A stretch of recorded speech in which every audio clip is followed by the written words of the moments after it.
أعوذ بالله السميع العليم من الشيطان اللعين الرجيم. بسم الله الرحمن الرحيم. الحمد لله رب العالمين. أحمده وأستعينه وأؤمن به وأتوكل عليه وأستهديه وأستنصره وأصلي وأسلم على خاتم أنبيائه وأفضل سفرائه حبيب إله العالمين المخاطب بطه وياسين الذي سمي في السماء بأحمد وفي الأرضين بأبي القاسم محمد. اللهم صل على محمد وعلى أهل بيته الطيبين الطاهرين المعصومين المظلومين الذين أذهب الله عنهم الرجس وطهرهم تطهيرا. اللهم صل على محمد وعلى محمد. واللعنة الأبدية على أعدائهم أجمعين إلى لقاء يوم الدين.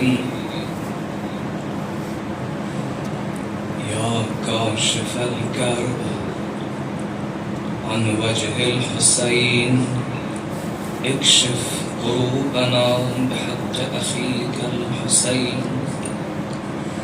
وأما بعد فقد قال الله الكريم في الذكر الحكيم: الله ولي الذين آمنوا يخرجهم من الظلمات إلى النور والذين كفروا أولياؤهم الطاغوت يخرجونهم من النور إلى الظلمات أولئك أصحاب النار هم فيها خالدون.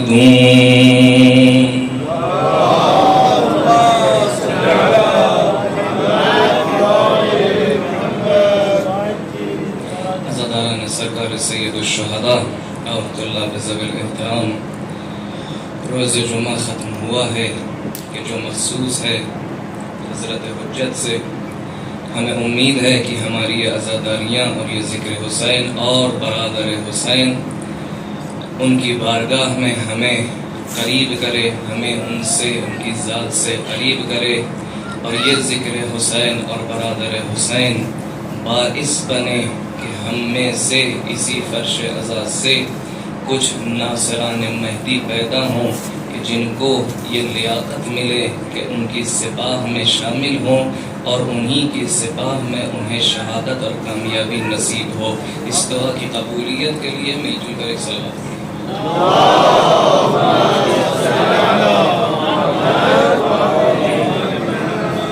سلسلہ گفتگو جاری ہے اور عنوان سخن ہے عرفان ولایت. لغوی معنی سے گزرتے ہوئے اصطلاحی معنی ولایت تک ہم پہنچے اور یہ بیان ہوا کہ ولایت یعنی سرپرستی. ولایت کا ایک استعمال اور ایک معنی سرپرستی ہے، یعنی رتبے میں ایک کا بالا تر ہونا اور ایک کا نیچے ہونا، یعنی ایک کا ولی ہونا، ایک کا مولا علیہ ہونا، ایک کا والی ہونا، ایک کا مولا علیہ ہونا. اور یہ سلسلہ ادامہ دار سلسلہ ہے. یہ سلسلہ وہ سلسلہ نہیں ہے جو کہیں پر آ کے رک جائے اور ہماری زندگیوں میں کوئی ایسا زمانہ پیش آ جائے کہ ہمارا کوئی ولی نہ ہو جو عیناً ہمارے سامنے ہو. نہیں، جس وقت بھی انسان زندگی گزار رہا ہو، چاہے اکیلے اپنے گھر ہی میں کیوں نہ ہو، وہاں بھی تصور ولایت پدری پایا جاتا ہے.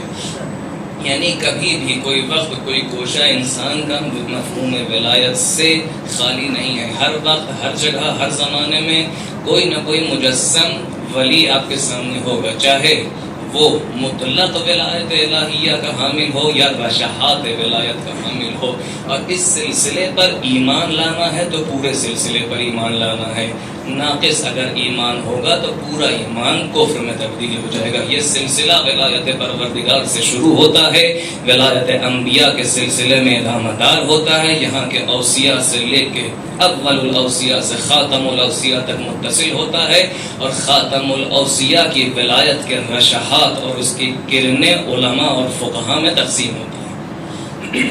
جب یہ ولایت ہمارے سامنے آ جائے تو ہمیں اس کو تطبیق دینے کے لیے، اپنے ولی کو پہچاننے کے لیے کوشش کرنی ہے۔ کوشش کرنے کے لیے بھی ائمہ نے، ہمارے اولیاء برحق نے ہمیں راستے بتائے ہیں۔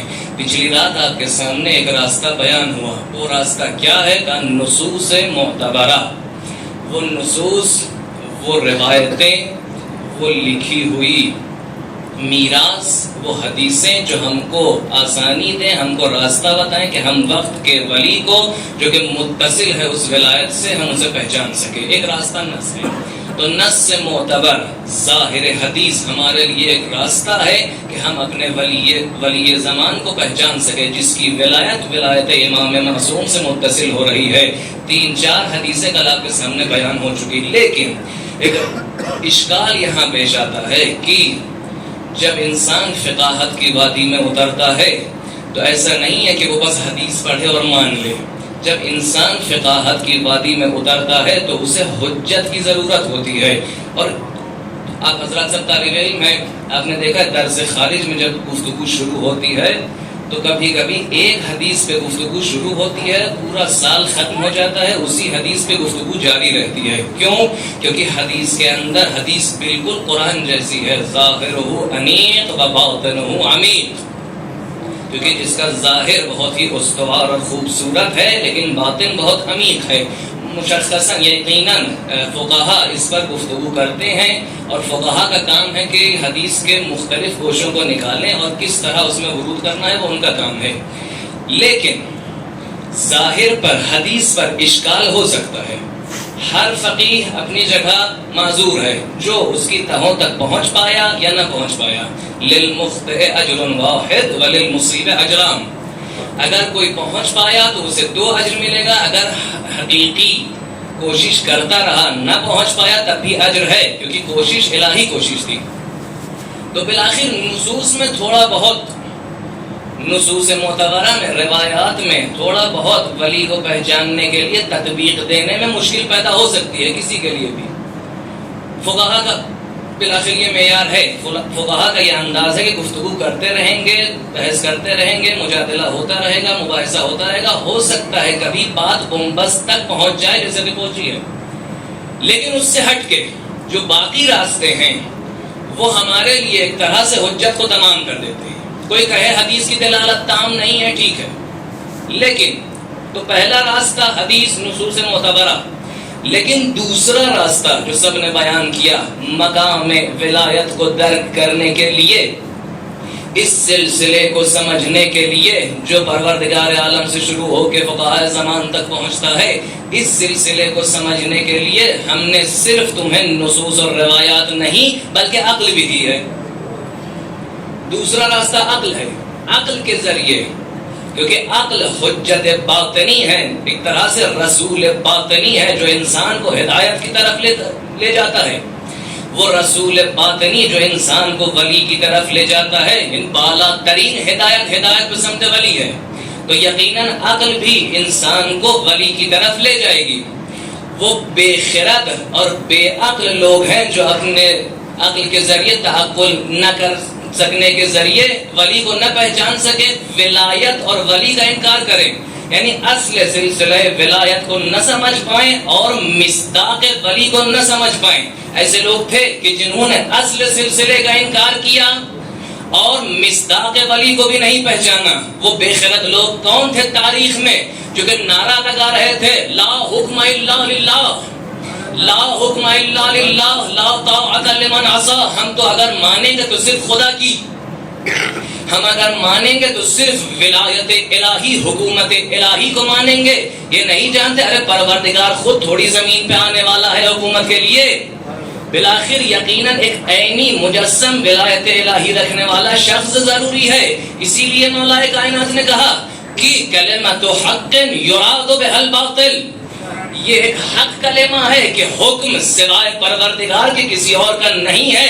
لیکن ہؤلاء یقولون لا امرۃ الا للہ، یہ کہہ رہے ہیں کہ کوئی حکومت، کوئی امارت اور کوئی امیر سوائے پروردگار کے نہیں ہونا چاہیے. یہ بے خردی ہے، یہ غیر عاقلانہ بیان ہے کہ انسان کہ ہم تو صرف پروردگار کی مانتے ہیں، اب زمین پہ ہمیں کسی ولایت کی ضرورت نہیں، کسی ولی کی ضرورت نہیں. نہیں، یہ بے خردی ہے. خود مولا کائنات فرما رہے ہیں لا بد للناس من امیر من بر او فاجر، ضرورت ہے کہ انسان کے لیے، جامع انسانی کے لیے، معاشرے کے لیے کوئی امیر معین ہو. جہاں تک ہو سکے کوئی بر ہو، کوئی نیک انسان ہو، اور نہ ہو سکے تو مجبوراً معاشرہ یہاں تک جاتا ہے کسی فاجر کو بنا لیتا ہے اپنا امیر.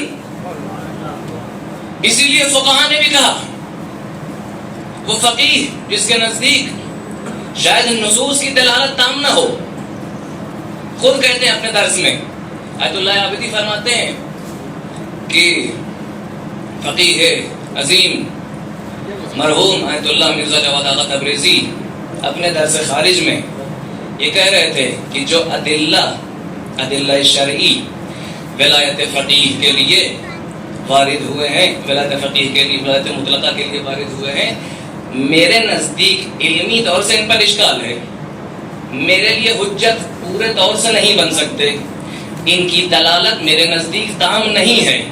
توجہ کریے گا، ایک عظیم فقیہ جن کا وامدار آج تک پورا حوزہ قم ہے، اکثر فقہا جو آج ممبر درس خارج پر ہیں وہ سب انہی کے شاگرد ہیں. مرزا جواد آغا تبریزی کیا کہہ رہے ہیں؟ میرے نزدیک ان احادیث کی دلالت تام نہیں ہے، اشکال علمی ہے، بالآخر مجھے اشکال ہے، لیکن مجھے یہ سمجھ میں آتا ہے کہ بالآخر محمد رضا شاہ اور امام خمینی کے درمیان کون بہتر ہے؟ عقل یہ کہتی ہے کہ بالآخر بیر کو آگے ہونا چاہیے، فاجر کو پیچھے ہونا چاہیے. بیر کو پڑھ کے اس ولایت کو سنبھالنا چاہیے، اس عہدے کو سنبھالنا چاہیے تاکہ قوم نہ بھٹکے، ورنہ فاجر سامنے آ جائیں گے.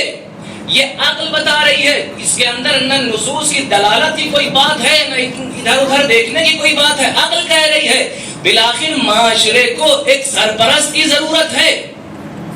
اگر معاشرے میں صحیح انسان سرپرست نہ ہو، خود بخود فجار اوپر آ جائیں گے. کاش اسی چیز کو ہم لوگ بھی سمجھ جائیں. ولی آیت اللہ عابدی کہتے ہیں ہمارے نزدیک ولی وہ فقیہ وہ ہے جو طے کرے کہ کب جنگ کرنی ہے، کب صلح کرنی ہے، کب معاشرے کو اس سمت جانا ہے، کب معاشرے کو اس سمت جانا ہے. دنیا میں اسے کہا جاتا ہے پریزیڈنٹ یا پرائم منسٹر، کہ جو معاشرے کی سرپرستی کرے. اب کچھ لوگ ایسے ہیں کہ جو چاہتے ہیں کہ ان کا ولی ایک بت پرست یا دشمن اسلام ہو لیکن فقیہ الہی نہ ہو. کچھ لوگ کو یہ گوارا ہے کہ کوئی بھی آ کے ان کی گردنوں پر سوار ہو جائے، فقیہ نہ ہو. تو یہ غیر عقلانی نتیجہ ہے. اگر نصوص کو بھی تم نہیں مانتے، روایات تمہارے نزدیک تام نہیں ہے، تو کم سے کم اپنی عقل کا استفادہ کرو. ایک صلوات پڑھیں بر محمد و آل محمد.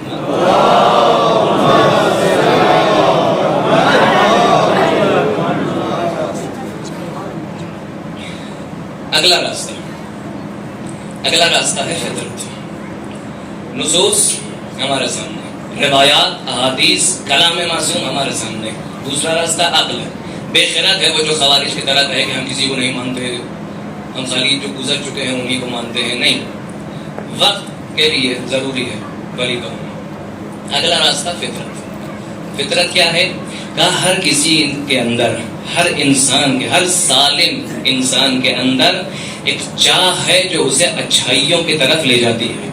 ہر انسان اپنے اندر جانتا ہے ظلم برا ہے اور احسان بہتر ہے، عدل بہتر ہے.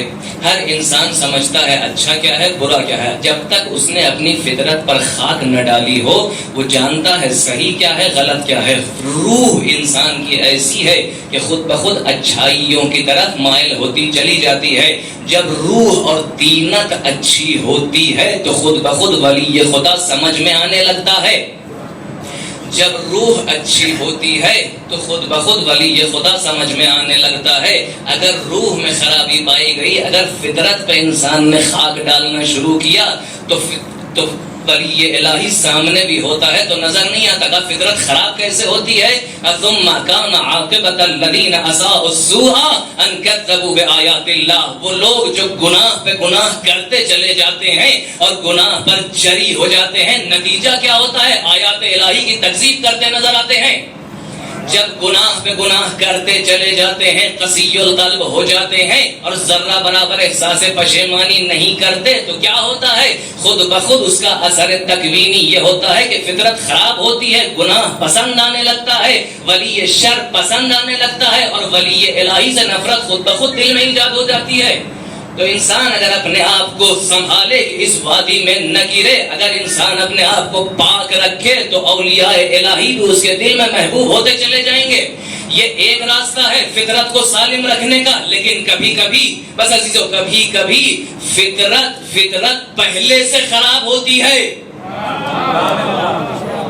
فطرت کے خراب ہونے میں انسان کا اپنا نہیں، پچھلی نسل کی غلطی ہوتی ہے. کبھی کبھی مولد انسان کا خراب ہوتا ہے تو اسے ولی الہی سمجھ میں نہیں آتا. جب فطرت کے اوپر پہلے سے خاک ڈلی ہو، ساخت ہی خراب ہو تو ولی الہی سے محبت نہیں ہو پاتی. علامہ جزری لکھتے ہیں، علامہ جزری شافعی اپنی کتاب مناقب علی ابن ابی طالب میں لکھتے ہیں کہ میں نے جتنی احادیث اپنی کتاب میں نقل کی ہے سب متواتر ہے، سب صحیح ہے. سب مناقب مولا کائنات لکھ رہا ہے ایک شافعی، سب صحیح ہے، سب متواتر ہے. شاید کوئی بدتمیز وہابی آ کے اشکال کرے کہ نہیں ان کی باتیں مسند نہیں ہیں، ہم ان علامہ کو نہیں جانتے، ہم ان علامہ کو نہیں پہچانتے. تو یہ بھی دیکھ لو، ابن حجر عسقلانی ان کے بارے میں کہتا ہے کہ یہ امام اعظم ہے، یہ قراءات کے استاد ہیں، تمام قراءتیں ان کی طرف پلٹتی ہیں. تو یہ انسان جو شافعی مذہب ہے، یہ انسان جو مولا کائنات کے مناقب لکھ رہا ہے، جس کی تائید ابن حجر عسقلانی بھی کر رہا ہے، سن 7 یا 8 ہجری میں کیا لکھ رہا ہے؟ حدیث نقل کر رہا ہے عبادت ابن صامت سے اور ابی سعید خدری سے. دونوں شخص کیا کہتے ہیں؟ کنا نبورو اولادنا بحب علی ابن ابی طالب. ہم اپنے بچوں کی آزمائش کرتے تھے حب علی ابن ابی طالب سے. فإن كان لم يحب علي ابن ابي طالب نعلم انه ولد من غير رشدة. ہم یہ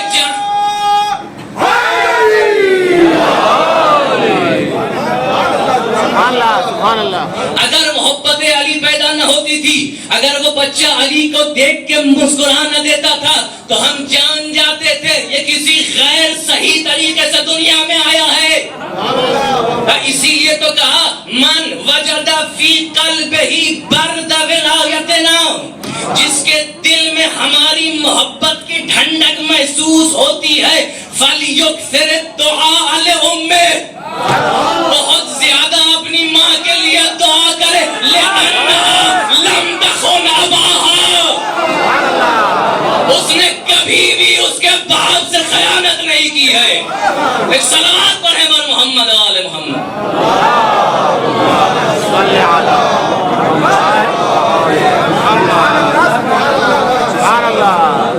فطرت خراب ہوتی ہے تو چاہتے بھی ہیں تو ڈھکلتے کسی اور طرف چلے جاتے ہیں. آنا بھی چاہتے ہیں علی کی رکاب میں، قاتل علی بن جاتے ہیں. واقعہ آپ کے سامنے ہے.